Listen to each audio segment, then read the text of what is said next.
Assalamualaikum warahmatullahi wabarakatuh. Kita mulakan majlis dengan membaca Ummul Kitab Al-Fatihah. A'udzu billahi minasyaitonir rajim. Bismillahirrahmanirrahim. Alhamdulillahi rabbil alamin. Ar-Rahmanir Rahim. Maliki yaumiddin. إياك نعبد وإياك نستعين اهدنا الصراط المستقيم صراط الذين أنعمت عليهم غير المغضوب عليهم ولا الضالين آمين. الحمد لله رب العالمين والصلاة والسلام على أشرف الأنبياء والمرسلين وعلى آله وأصحابه أجمعين. رب اشرح لي صدري ويسر لي أمري واحلل عقدة من لساني يفقه قولي. سبحانك لا علم لنا إلا ما علمتنا إنك أنت العليم الحكيم. اللهم رب جبريل وإسرافيل وميكائيل فاتر السماوات والأرض عالم الغيب والشهادة أنت تحكم بين عبادك فيما كانوا فيه يختلفون اهدني لما اختلف فيه من الحق بإذنك إنك تهدي من تشاء إلى صراط مستقيم. لا حول ولا قوة إلا بالله. لا حول ولا قوة إلا بالله. La haula wa la quwwata illa billahil aliyyil azim. Amma ba'd. Pertama-tamanya marilah kita memanjatkan kesyukuran kehadirat Allah Subhanahu wa taala kerana pada maghrib ini dapat lagi sama-sama kita bersiaran secara virtual. Mudah-mudahan semuanya dalam keadaan sihat walafiat. Baiklah, pada malam ini kita sambung lagi kuliah maghrib kita daripada buku Kitab Jarah ke Alam Barzakh oleh Al-Imam Jalaluddin As-Suyuti. Tajuk pada malam ini iaitu kemudahan dan keluasan kubur bagi orang mukmin. Ya.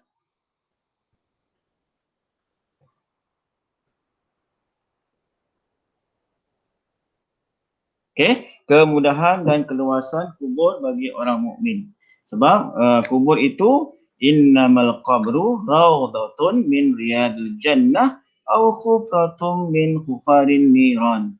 Kubur itu sama ada dia merupakan raudhah, taman min riyadil jannah, daripada taman-taman syurga, aw khufratun min khufarin niran, ataupun merupakan kawah ataupun gaung daripada gaung-gaung neraka. Mudah-mudahan bagi kita ini orang yang beriman, kubur kita merupakan raudhah min riyadil jannah, insya-Allah taala.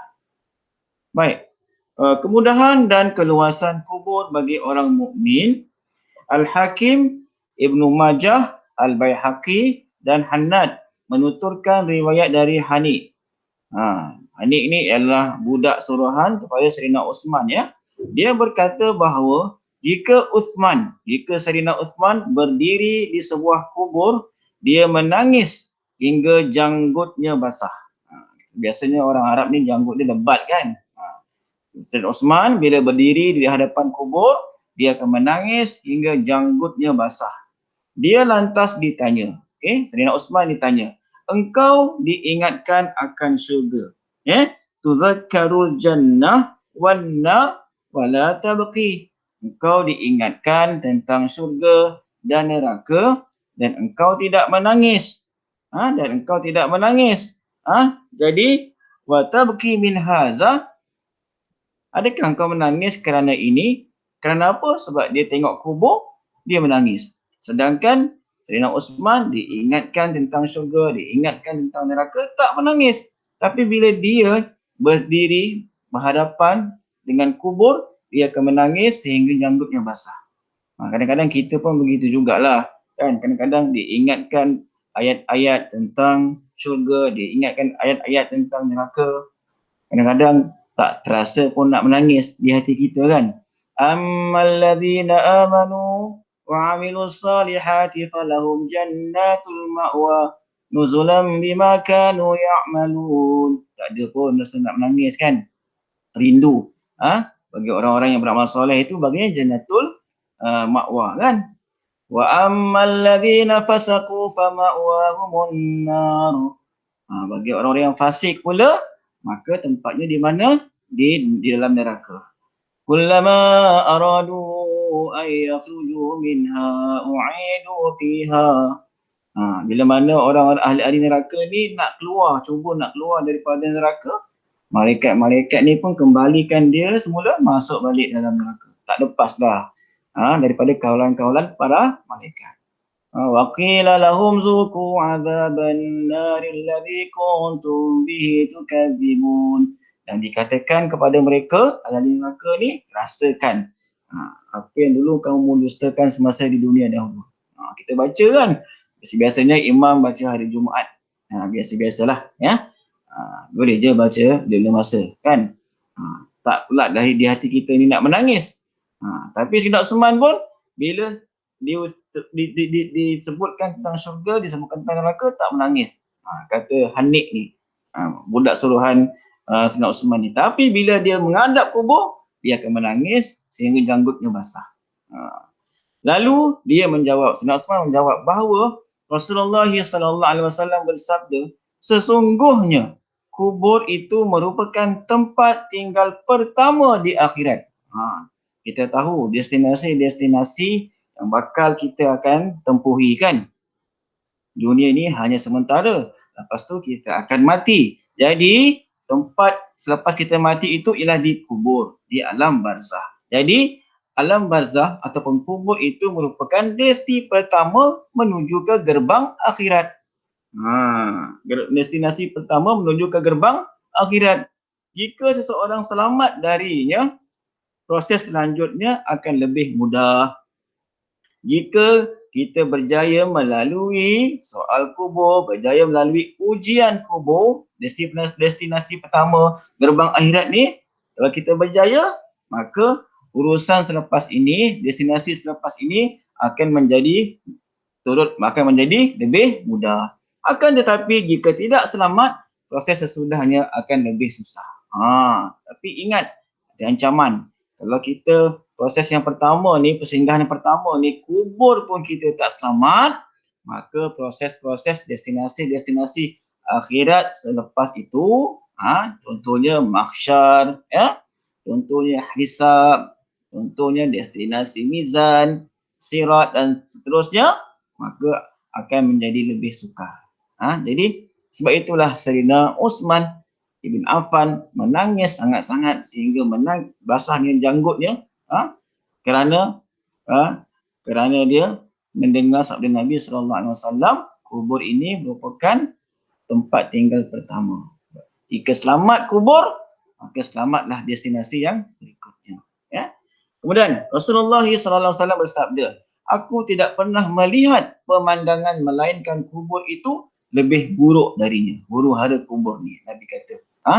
Banyak huru-hara, tapi aku tak pernah tengok huru-hara yang paling teruk sekali ialah huru-hara di dalam kubur ni.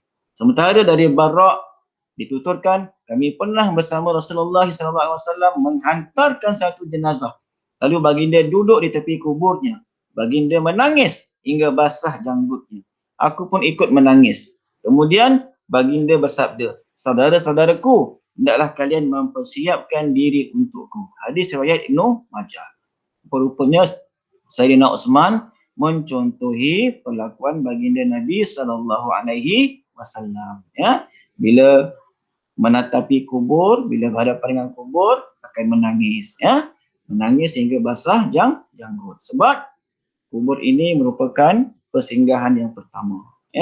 Innal qabra, sesungguhnya. Ada inna tu kan. Dia nak menguatkan kubur tu. Sesungguhnya kubur itu awwalu manazilil akhirah. Sesungguhnya kubur itu ialah tempat hentian yang pertama alam akhirat. Hentian pertama alam akhirat. Fa inna ja minhu fama ba'dahu aisaru minhu.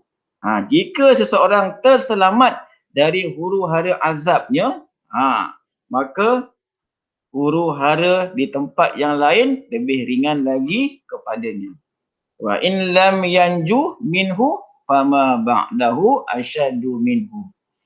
Jika tidak selamat daripada kubur ni, destinasi pertama ni, maka huru haralah di tempat-tempat yang lain akan lebih berat lagi. Hadis riwayat Tirmizi. Ya. Kubur ni adalah destinasi akhirat pertama. Okey, kalau berjaya dengan melalui ujian-ujian kubur, maka ujian-ujian di destinasi berikutnya akan jadi lebih mudah. Ya. Kalau tak berjaya, maka destinasi berikutnya pun akan susah jugalah. Akan menjadi sukar bagi seseorang itu. Ya. Jadi sentiasalah kita bermuhasabah diri kita.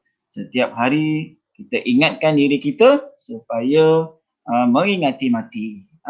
Kullu nafsin dha'iqatul maut. Setiap hari kita ingatkan diri bahawa setiap yang bernyawa pasti akan merasai mati. Kan? Jadi bila kita mengingati mati, kita menjadi orang yang cerdik. Nabi kata, al-kayyisu man dana nafsah wa amila lima ba'dal maut. Orang yang cerdik itu ialah orang yang sentiasa mengingati mati dan sentiasa bersedia dengan amalan-amalan untuk menghadapi kematian. Kehidupan selepas mati. Lawan kepada orang cerdik, wal ajizu, orang yang lemah. Man atba'a hawa, orang yang sentiasa ikut hawa nafsu. Wa tamanna 'ala Allah, dan dia hanya berangan-angan kepada Allah Taala. Harap-harap Allah fahamlah keadaan dia. Dia mengharapkan begitu. Angan-angan sahaja, tidak ada apa-apa tindakan. Hadis daripada An Anasin radhiyallahu an qala Rasulullah sallallahu alaihi wasallam yatba'ul mayyita salasun fayarji'u ithnani. Diriwayatkan oleh Al-Bukhari dan Muslim dalam kitab sahihnya dari hadis Anas bin Malik bahawa Nabi sallallahu alaihi wasallam bersabda, si mati diikuti oleh 3 golongan, oleh 3 perkara. Akan kembali 2 golongan dan 1 golongan akan tetap menemaninya. Ada 3 perkara yang akan menemani jenazah ke kuburan. Okey, fayarji'u isnani, 2 akan balik. Fayabqa wahidun, akan kekallah di kubur tu 1. Dia yatba'uhu ahluhu wa maluhu wa amaluhu, akan turut serta mengiringi jenazah ialah ahli keluarganya, sanak saudaranya, ya, sahabat andainya, ya, wa maluhu, dan harta bendanya turut mengiringi, wa amaluhu, dan amalannya sekaligus mengiringi. 3 perkara. Fayarji'u ahluhu, maka akan balik. Selesai saja perkuburan, maka fayarji'u ahluhu, maka akan baliklah ahli keluarga dia. Wa maluhu, dan hartanya pun akan baliklah. Kereta-keretanya akan balik. Wa yabqa amaluhu, tapi kena ingat yang kekal ialah amalannya di situ. Hadis riwayat Al-Bukhari wa Muslim. Jadi menjadikan bila kita mengingati mati, dia memberi motivasi kepada kita untuk beramal. Bila tiba saat kita ni malas, datang malas nak beramal, ingat mati kan. Bila kita ingat mati, maka memberi motivasi kepada kita untuk melakukan amal soleh. Ya. Sebab kita tak tahu kan, idza jaa ajaluhum la yastakhiruna sa'atan wa la yastaqdimun. Bila sampai ajal seseorang itu, tidak akan terawal sesaat, tidak akan terlewat sesaat. Ya. Seterusnya, sedangkan dari Ibnu Umar dituturkan bahawa ada seseorang yang meninggal di Madinah. Ada seseorang yang meninggal di Madinah, Rasulullah SAW mengerjakan solat untuknya. Rasulullah pun mengerjakan solat untuknya, kemudian bersabda, seandainya sahaja dia meninggal bukan di tempat kelahirannya.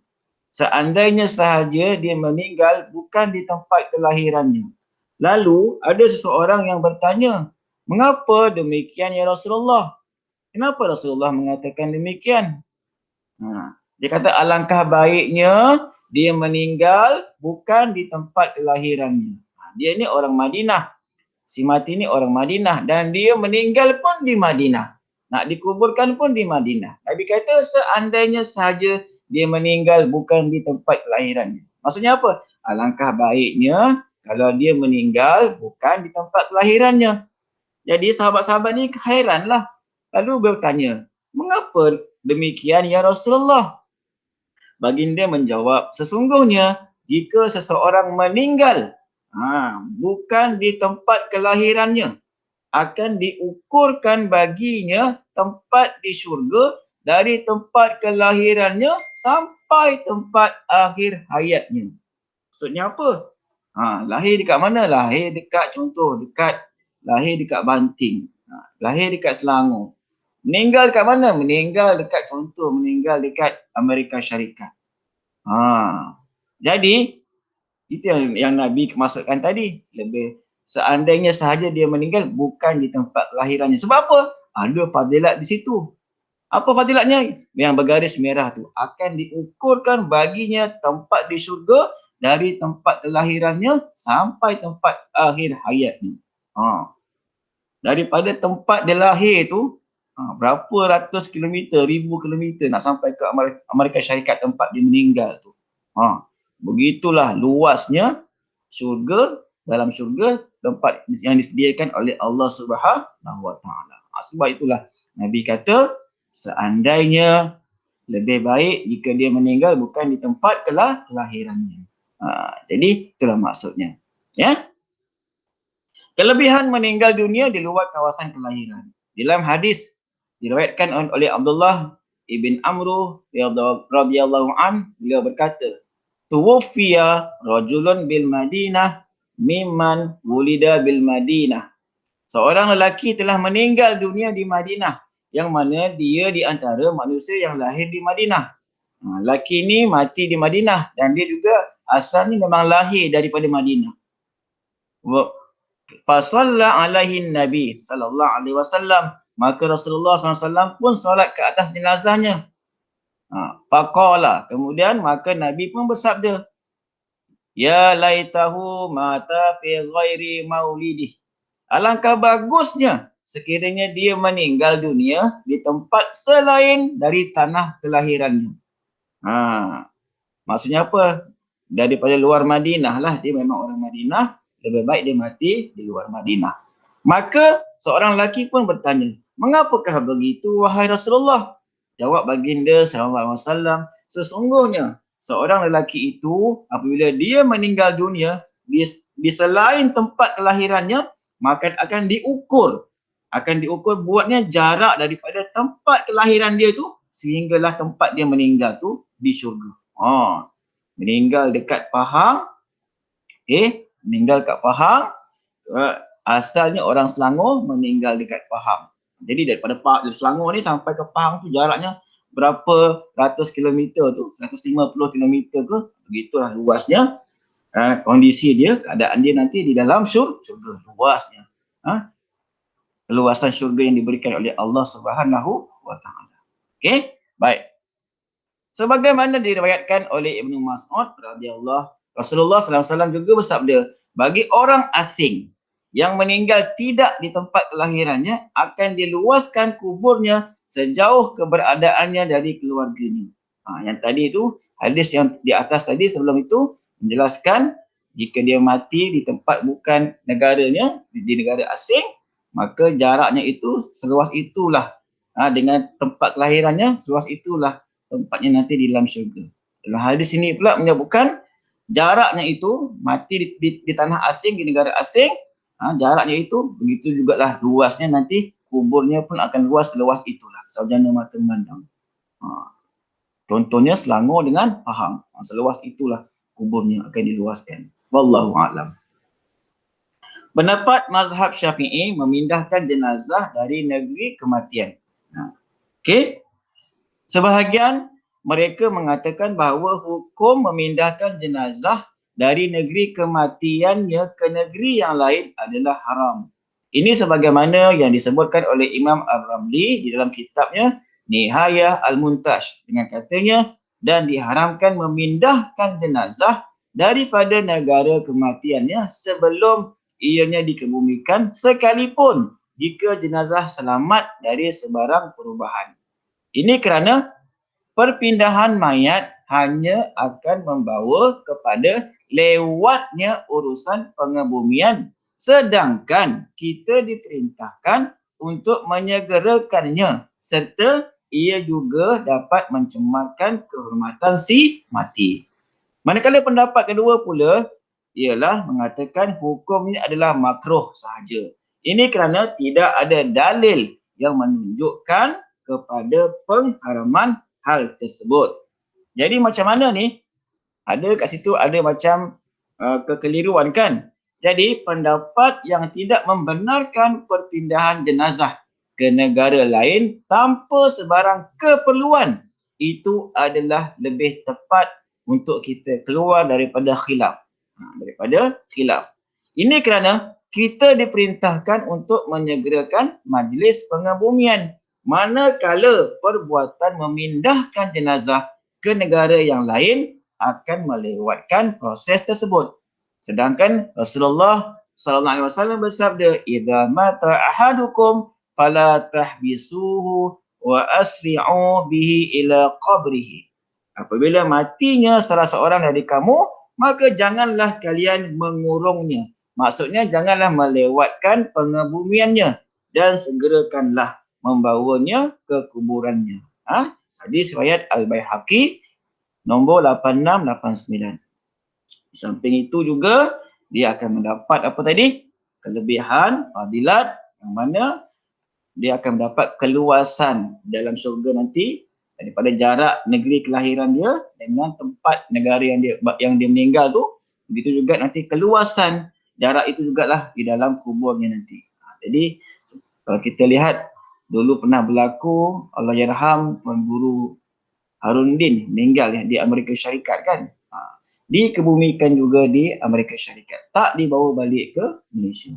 Sebab nak mengambil lah fadilat ini. Fadilat seperti yang disebutkan oleh baginda Nabi sallallahu alaihi wasallam. Jarak yang jauh itu, itulah ukurannya nanti keluasan kita di dalam syurga dan juga keluasan kubur kita nanti di alam barzah. Ya. Dan terusnya, apakah lagi kemudahan ataupun keluasan kubur bagi orang mukmin? Kuburnya diterangi cahaya dan dilapangkan, dapat menjawab soalan kubur. Ini kelebihan bagi kubur orang-orang mukmin. Dalam sebuah hadis yang diriwayatkan daripada Abu Hurairah radhiyallahu an, Rasulullah sallallahu alaihi wasallam bersabda, "Idza qubiral mayyitu aw qala ahadukum." Apabila mayat seseorang kamu telah dikuburkan, atahul malakani aswadani azraqani yuqalu li ahadihima al-munkaru wal akharu an-nakir. Okey? Maka datanglah kepadanya dua malaikat hitam kebiru-biruan. Seorang daripadanya dikenali dengan malaikat munkar dan seorang lagi dikenali dengan malaikat nakir. Kedua-duanya berkata, fayaqulani, dua-duanya berkata, ma kunta taqulu fi hadzal rajul. Apakah yang hendak engkau katakan mengenai lelaki ini? Okey. Diberikan satu gambaran apakah yang kamu hendak katakan kepada lelaki ini. Kedua-dua malaikat itu menanyakan kepada mayat yang orang mukmin. Maka dia pun menjawab, huwa abdullah wa rasuluh. Ia adalah hamba Allah dan utusannya, rasulnya. Kemudian selanjutnya dia asyhadu alla ilaha illallah wa anna muhammadan abduhu wa rasuluh.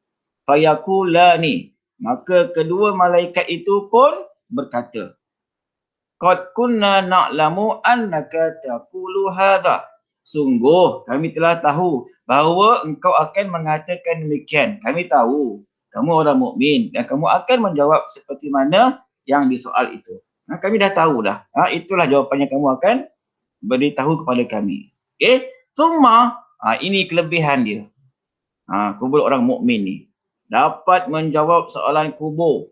Okey, kemudian apa? Summa yufsahu lahu fi qabrihi. Yang warna merah tu.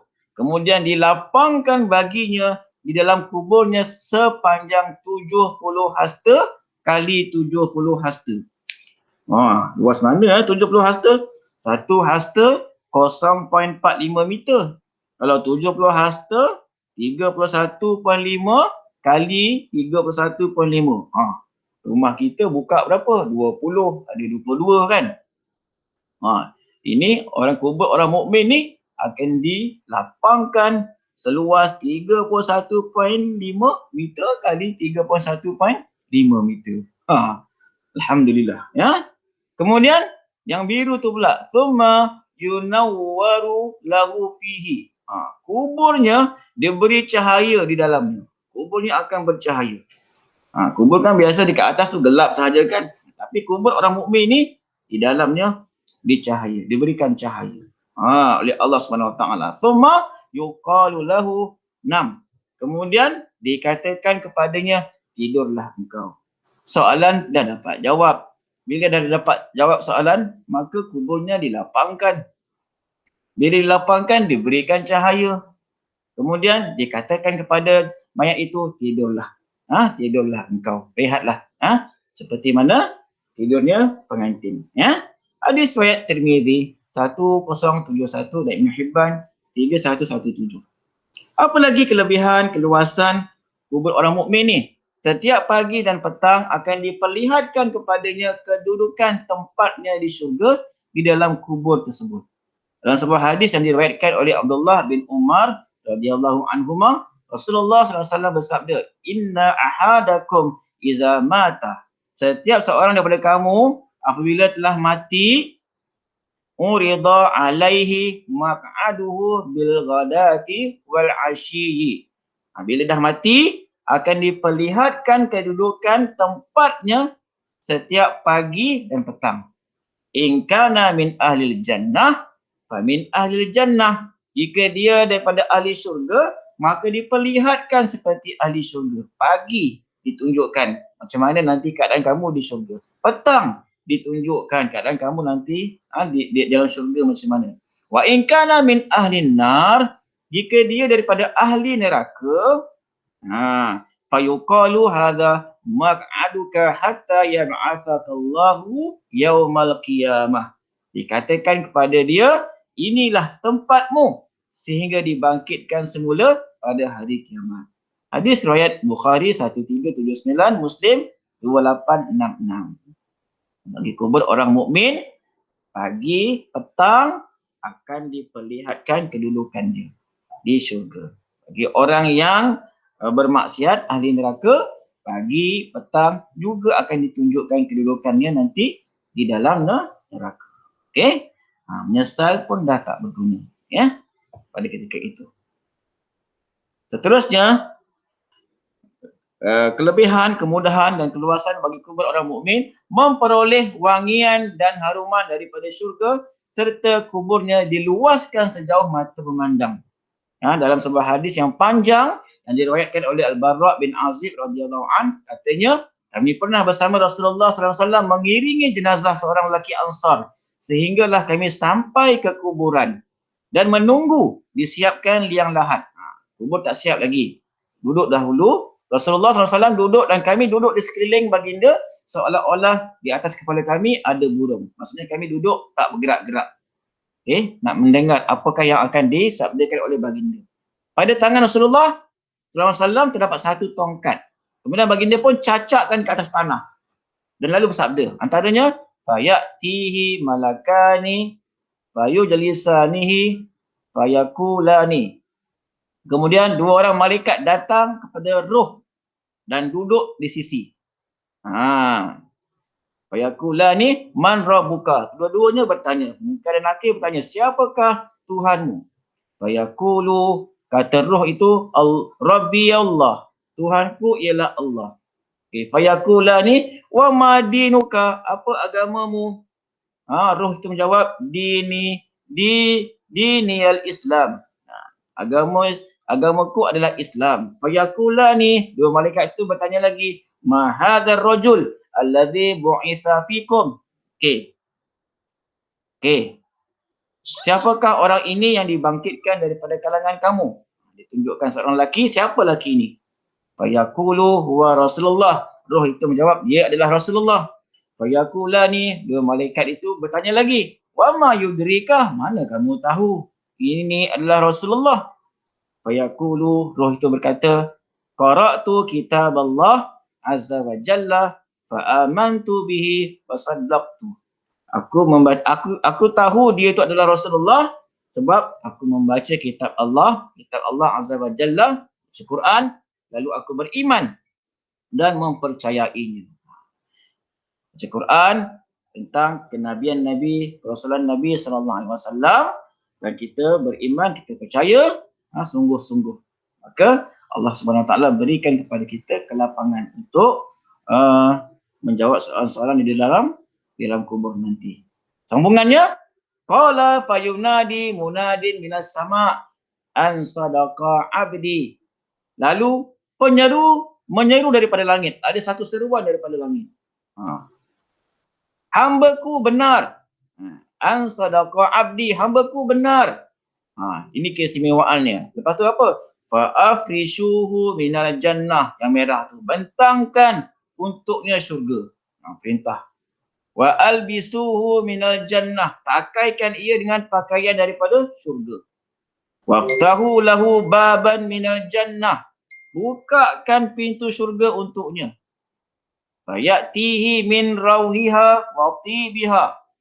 Dah buka pintu tu, dia dapat wangian dan haruman angin syurga. Wa yufsahu lahu fi qabrihi madda basarihi. Serta kuburannya diluaskan sejauh mata memandang. Ni kelebihan orang mukmin, kubur orang mukmin. Bentangkan syurga, dipakaikan pakaian daripada syurga, dibukakan pintu-pintu syurga. Bila dah terbuka pintu tu, angin-angin, haruman-haruman syurga semerbak dapat kita rasai, dan akan dilapangkan kubur kita seluas mata memandang. Mudah-mudahan kubur kita lah, insya-Allah. Hadis riwayat Abu Daud 4753 dan Imam Ahmad 4287. Okey. Dah 30 minit dah kita bercakap ni, ya. Keampunan bagi orang yang mengiringi jenazah orang mukmin. Ibnu Abbas menuturkan bahawa Rasulullah SAW bersabda, sesungguhnya pahala yang diberikan kepada orang mukmin setelah kematiannya adalah diberikan keampunan kepada seluruh orang yang menghantarkan jenazahnya. Lebih-lebih lagi orang-orang yang soleh, kan? Bahkan kita mengiringi jenazah orang mukmin pun Allah SWT berikan kepada kita suatu kelebihan yang mana di atas kesabaran kita mengiringi jenazah untuk memberikan penghormatan yang terakhir kepada si mati, maka Allah SWT berikan keampunan kepada kita. Jadi kita pilihlah untuk mengiringi jenazah. Bukan setakat kita ambil bahagian untuk solat jenazah sahaja. Bahkan kita turut sama mengiringi jenazah orang mukmin. Mudah-mudahan diampunkan dosa kita oleh Allah Subhanahu Wa Taala. Jadi sebagai penutup, semoga Allah kurniakan kepada kita nikmat kubur sehingga membawa kita ke syurga. Amin. Kita akhiri dengan doa, Allahumma inna na'udzubika min azabi jahannam. Ini doa yang dibaca sebelum kita memberi salam, kan? Tahiyat akhir. Nabi sarankan kita mintalah berlindung daripada 4 perkara sebelum kita memberi salam. Allahumma inna na'udzubika min azabi jahannam. Allahumma inni a'udzubika min azabi jahannam. Kalau seorang sendirilah, ya. Ya Allah, berlindung daripada siksa api neraka jahannam. Wa a'udzubika min azabil qabri, dan aku berlindung daripada azab kubur. Wa a'udzubika min fitnatil masiihid dajjal. Aku berlindung denganmu daripada fitnah dajjal. Wa a'udzubika min fitnatil mahya wal mamat. Dan aku berlindung denganmu daripada fitnah hidup dan mati. Ya, mudah-mudahan kuliah 30 minit ini dapat memberikan sedikit sebanyak input kepada kita ziarah ke alam barzakh, destinasi-destinasi yang bakal kita tempuhi bila kita tahu keadaan-keadaannya sebegitu, daripada kisah-kisah hadis-hadis dibentangkan kepada kita, menjadikan pengajaran untuk kita mengatur kehidupan kita ini sesuai dengan kehidupan orang yang beriman. Mudah-mudahan Allah SWT berikan hidayahnya kepada kita. Rabbana la tuzigh qulubana ba'da idh hadaitana wa hab lana min ladunka rahmah innaka antal wahhab. Moga-moga Allah tidak pesongkan hati kita setelah Allah berikan hidayah kepada kita. Ya, moga Allah memberikan kurnia kepada kita. Mudah kita mati dalam husnul khatimah. Ya, mati yang baik. Allahumma inna nas'aluka husnul khatimah. Wala takhtim alaina bisu'il khatimah. Jangan kau matikan kami. Kami mohon supaya engkau matikan kami dalam husnul khatimah, mati yang baik. Dan jangan matikan kami dalam keadaan mati yang buruk. Ya. Mudah-mudahan wallahu a'lam. Aqulu qawli hadza wa astaghfirullahal azim li wa lakum sa'iril muslimin wal muslimat. Mudah-mudahan kita berhenti saja sampai di sini. Kita tak perlu panjang-panjangkan ya, sebab kita secara virtual nanti untuk ambil masa untuk berwuduk dan sebagainya. Okey, aku hari ini tasbih kafarah subhanakallahumma wa bihamdika asyhadu an la ilaha illa anta astaghfiruka wa atubu ilaik. Assalamualaikum warahmatullahi wabarakatuh.